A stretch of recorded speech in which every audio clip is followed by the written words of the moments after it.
we can use the distributive property to multiply powers with the same base. So we're going to use the distributive property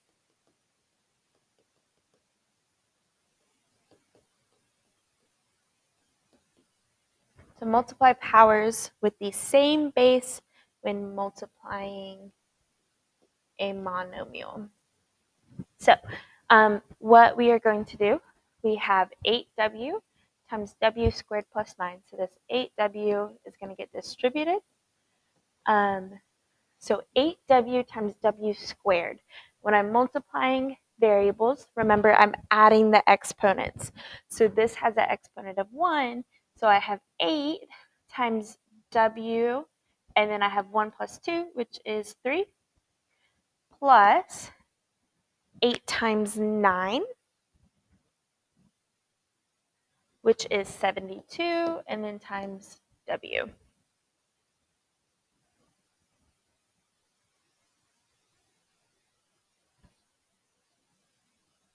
So let's try this next one.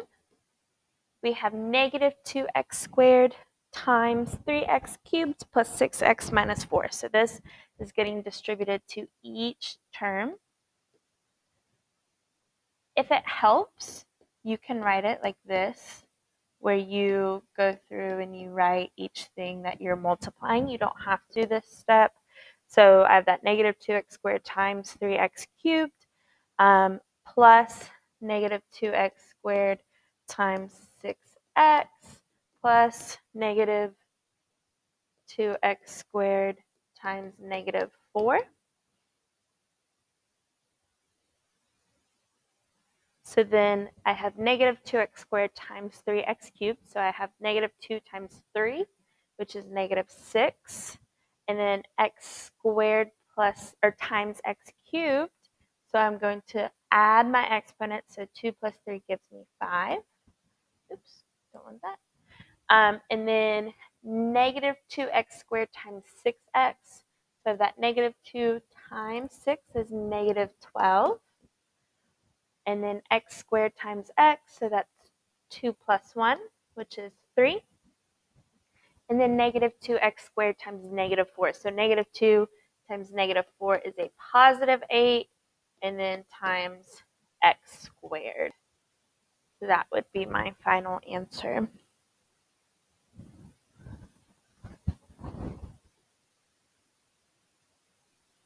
I'm going to do one more with y'all, and then I'm going to have you try some.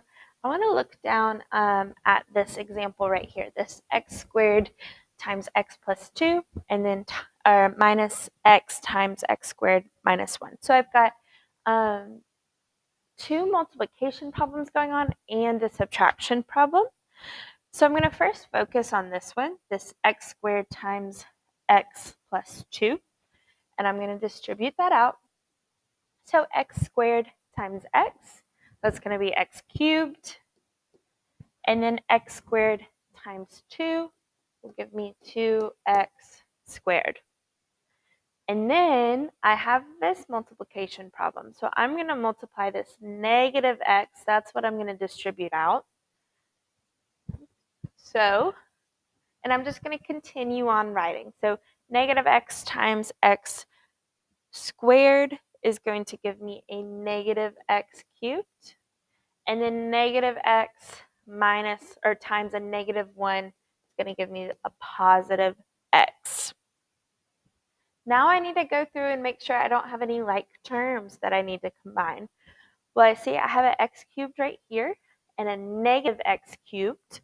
Well, x cubed minus x cubed is 0. So this term goes away. And then I have 2x squared, that doesn't have a like term, and then I have x, which doesn't have a like term. So then my answer must be 2x squared plus x. So go ahead, take a second and try the other 3 problems. And then remember to check your answers with the key on bright space. So now we're going to kind of do the opposite. So we multiplied in a monomial, and now we're going to take out the what we call the greatest common factor, or you'll hear me a lot of times just say GCF. We're going to take out the GCF. It is the greatest factor that divides evenly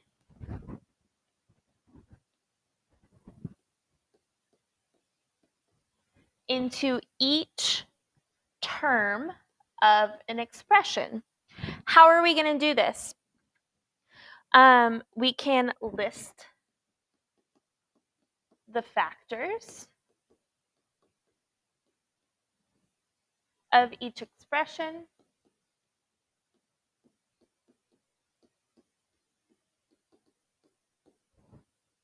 Then we can determine, running out of room, which factors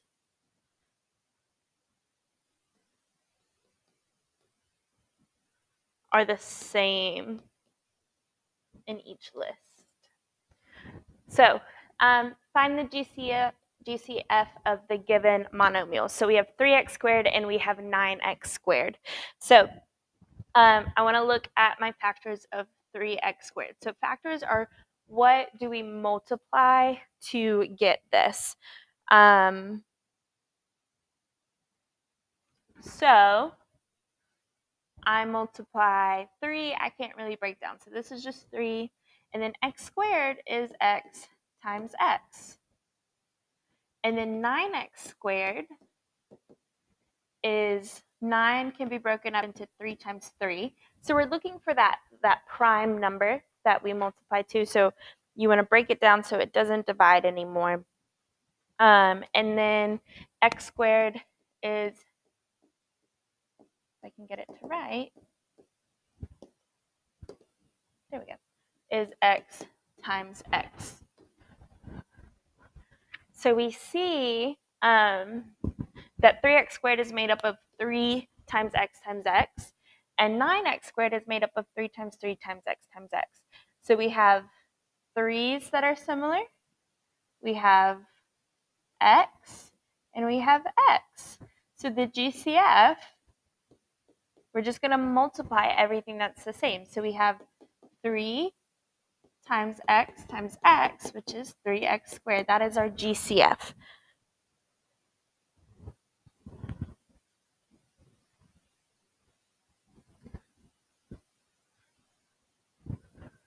And I'm going to do a couple more with you guys with this.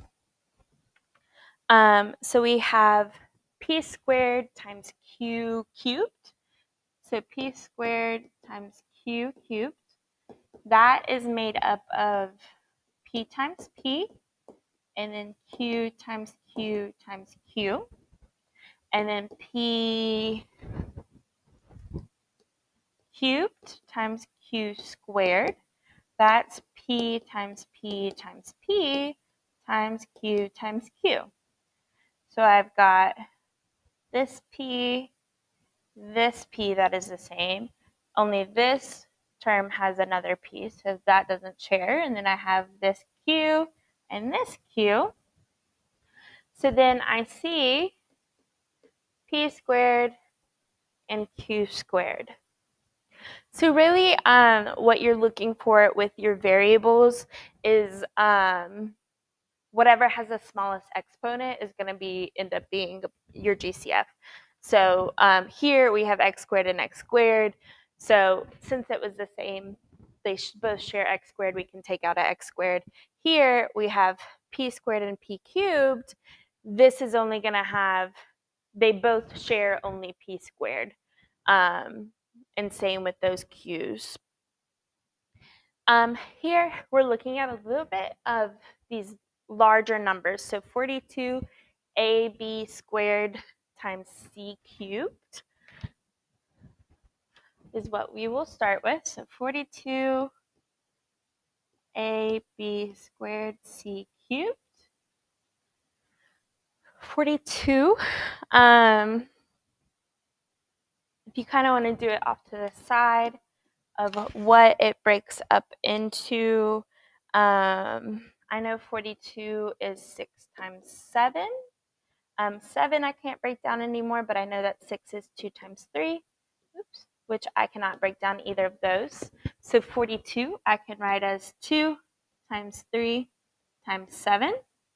And then I have A times B times B times C times C times C. And then this 30, A cubed B squared C. 30 I know is 6 times 5. And 6 can break into 2 and 3. So I can write this as 2 times 3 times 5 times A times A times A times B times B times C. So then again, we are looking at what both of these share. They both share that 2 times 3. They both share 1A. They both share 2 B's. And then they both share a C. So again, we're seeing whatever that smallest exponent is for each variable. So for A, it was only 1A. For B, it was B squared. For C, it's just that 1C. 2 times 3 is 6. We have 1A times B squared times C. So you can also think of it with numbers as, okay, what is the largest number that divides both 42 and 30? So that's typically how I think about it is, if we look at this example, this 20ax cubed and then 30abx, 20 and 30 are both divisible by 10. So they both share that GCF of 10. They both have an A, only that 30abx has a B, so that is not a part of the GCF. And then they both have x's. We have x cubed and x, so they only share one x. So that's a sort of a quick go around without having to do. So now we are going to be looking at factoring a polynomial. So factoring a polynomial is the reverse of the multiplication process where we multiplied in a monomial to a polynomial. To factor a monomial from a polynomial, we've got to find the GCF of its terms first. So we're going to be doing exactly what we just saw on that last page, where we're going to find the GCF of each of the terms in the polynomial. So you'll see, like later on, you'll have to find the GCF of 3 total terms. And it's the same process. So 6x squared minus 10x is what we're going to start with. The GCF of 6x squared and negative 10x.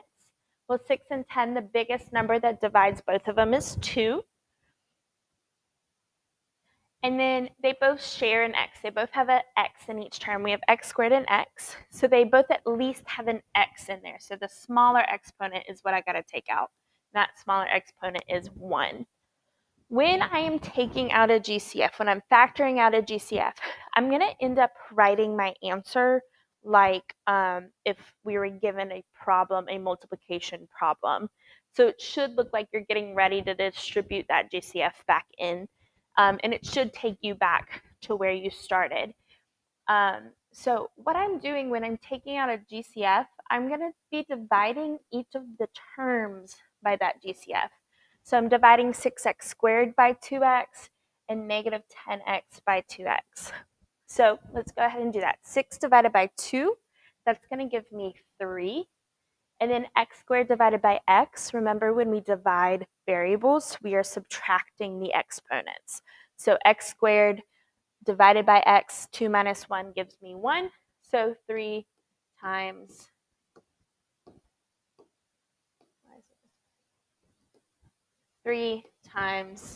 x.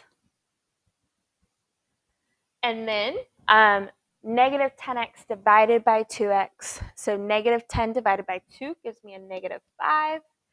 X divided by x, so 1 minus 1 is 0. X to the 0 is just 1. So I don't have a variable there anymore. Those cancel out. So this would be my expression.